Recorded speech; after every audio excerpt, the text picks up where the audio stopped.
Okay, the starting point for this video is comments made recently by J.D. Vance, the Vice President of the United States, about China and the Chinese economy. The triggering of the video, I suppose, is something that happened last night in a top restaurant in Dublin where myself and my wife enjoyed a very, very pleasant meal, a spectacular meal, in fact, in a restaurant, but we'll talk about that in a minute. But what the connection between J.D. Vance and the restaurant last night is this attitude of the Chinese peasants comment by J.D. Vance, the attitude that's illustrated by the comments of Vance. And we need to be absolutely clear on what Vance said first in relation to the Chinese. And I want to just take you through that first and then move on to what happened last night in the D'Lear restaurant in D'Lear Street in Dublin yesterday evening when myself and my wife were there, and we were sitting at a table beside a number of Americans. Let's go back to have a look at what Vance has to say. So back in early April, J.D. Vance described the Chinese as basically Chinese peasants making goods for Americans. So China slammed the US Vice President J.D. Vance for his comments about, quote, Chinese peasants in an interview that has drawn widespread ire and ridicule on China's internet and comparisons with Vance's own self-proclaimed hillbilly background. And the report, the article to which I'm referring here is on CNN, but it's reported very, very widely. So on Fox News in April, Vance defended Trump's market-hammering tariffs and railed against the globalist economy. What Vance said was, what has the globalist economy gotten the United States of America? And the answer is, fundamentally, it's based on two principles. Incurring a huge amount of debt to buy things that other countries make for us, Vance told the news show Fox and Friends. To make it a little more crystal clear, he said, we borrow money from Chinese peasants to buy the things those Chinese peasants manufacture. We borrow money from Chinese peasants to buy the things those Chinese peasants manufacture. Asked about Vance's comments at a regular news briefing, the Chinese Foreign Ministry spokesperson said that it's both astonishing and lamentable to hear this Vice President make such ignorant and disrespectful comments. And when we go on to look at the comments in a little bit more detail, let's first remember or think about how old is the United States of America. The United States is 249 years old. China has a civilization going back about 3,000 years. 3,000 years versus 249 years old. And yet this attitude of the parvenu prevails in certain quarters in the United States, and it's emboldened by the election of Trump and his sidekick Vance. And the problem with it is this attitude of superiority and arrogance, but it's essentially born out of ignorance. And when you compare and contrast the two countries, the United States with a civilization of European settlers who deprived Native Americans 249 years ago in setting up the country, and Chinese civilization which goes back centuries, 3,000 years, then you really do have to laugh. But to go back to Vance's comments, and before we go on to what happened in the restaurant last night, I want to go back to Vance's comments because we need to see clips of Vance's interview made their way to the Chinese internet this week, drawing an intense backlash in a country where factory floors are lined with, not with peasants, but with industrial robots. Cities are embracing homegrown electric vehicles, and remote countries are connected by a nationwide web of high-speed railways. Remote counties, rather. This true peasant who came out of rural America seems to have lack of perspective, said the Chinese state-run tabloid Global Times. Many people are urging him to come and see China for himself. But the irony is, of course, that J.D. Vance has written himself about his hillbilly background. We may be peasants, the Chinese spokesperson says, but we have the world's best high-speed rail system, the most powerful logistics capabilities, and leading AI, automotive or autonomous driving and drone technologies.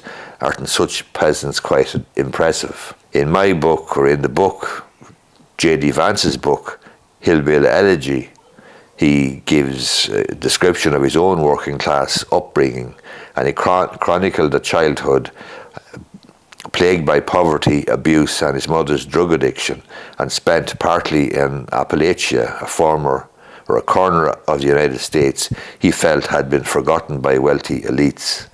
The book by Vance caused a sensation after Trump's first election win and was widely seen as an explanation for the billionaire's rise among the white working class.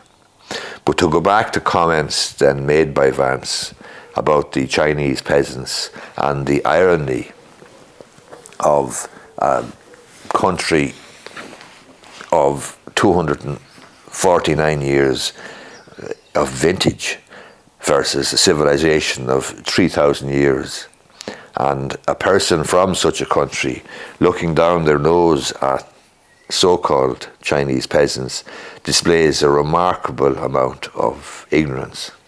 But to go on then to the restaurant scenario, where myself and my wife found ourselves last night, we had a very, very pleasant, superb meal in a restaurant in Dublin called D'Olier Restaurant, or D'Olier Street Restaurant. It's got a Michelin star from, I think, 2025, and we had a tasting menu, and the tasting menu had 13 courses. Now, the courses were very, very small, and by definition, it's a tasting menu, the courses will be small, but the food was absolutely spectacular, and the service was spectacular as well. But at the end of the evening, the very last course was a course of petit fours, little sweets, as it were, little desserts, small little desserts, very, very well presented, as all the food was presented, etc. on the night. And I'll put some photographs up on this video, and you can have a look yourself and maybe go to the restaurant sometime. But the table beside us was, seated at the table beside us were 3 Americans. And the food situation, the arrangement in this D'Olier Street restaurant was that there was 2 sittings each evening. One at, I think, 5:15 or 5:30 or something, and then there was a later one at 8 or 8:30. So there was just 2 sittings, and it was the taster menu all evening on both sittings. And so the people beside us, the Americans, were having precisely the same food as we did. They had the 13 courses, and I was watching them having the courses, and you couldn't but hear them, because they were pretty loud, but hear them speaking and having a conversation. But they were having precisely the same food we were having.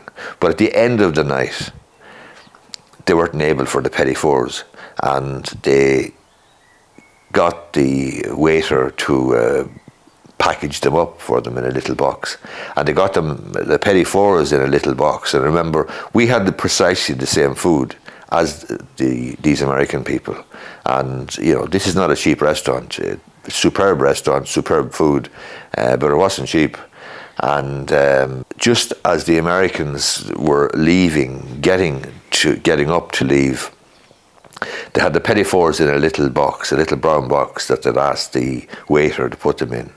And the fella, the American man, left them on our table and said, "Here you go, here's some sweets for you, or some petit fours for you."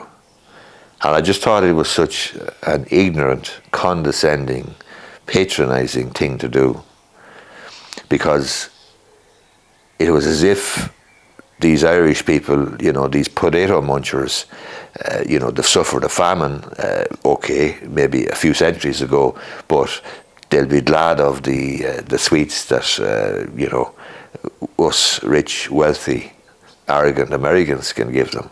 And they left the box of petit fours on the table. And the ironic thing was, and I found it very, very condescending, and to be honest with you, so did my wife.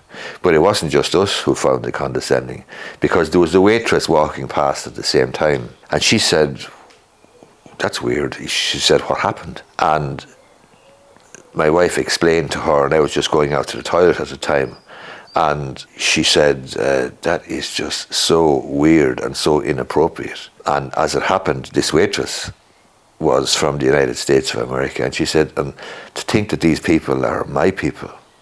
She was actually embarrassed. She was embarrassed by the act, the patronizing, condescending act of, giving us the petit fours at the end of the evening, as if they were throwing, sweets to kids, starving Irish or whatever. It was just such a ridiculous thing, but I mean, it reminded me of the J.D. Vance comments about China, and it reminds me of this attitude of Americans that America first, America alone, we know best, we have the most money, we have the most power, we have the most whatever. And it reminded me of the remarks that I found astonishing made by Vance earlier this year, only in April of this year, and that's why I've made this video.